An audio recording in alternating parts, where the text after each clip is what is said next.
Hei, mitt navn Olavur, og jeg sammen med familien min, en parser av samkommet her, Kjelden i Skala 4.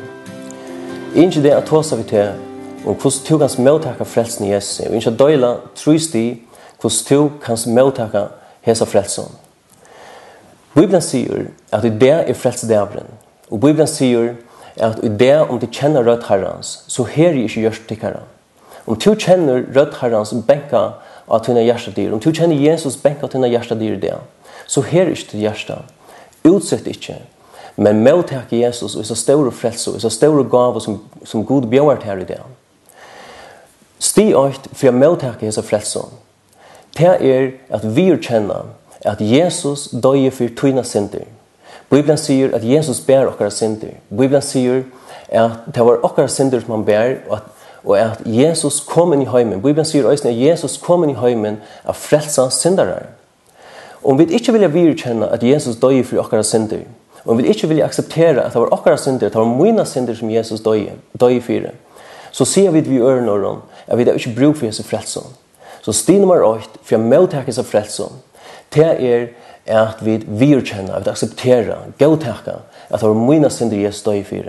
Sti nummer 2, for å mottake seg frelsen, det er at trygg var Jesus. Trygg var Herren Jesus i din hjärsta. Trygg at Jesus døde for tine synder. Og trygg at Gud røste Jesus oppåt fra dem deg.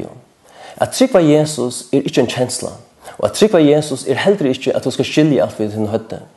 At trygg var Jesus er at du personlige og i tiden hjärsta tar en avgjør om at trygg var Jesus.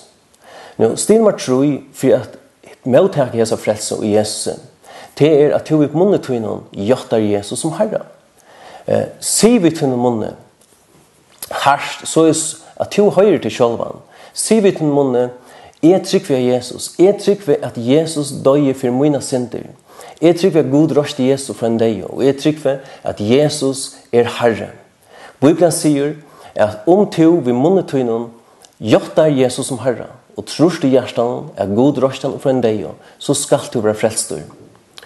Du kan si Jesus er trygg ved at jeg trygg at du døde for mine synder, og jeg trygg ved at du er min Herre, og nå er jeg frelst over hese løtene.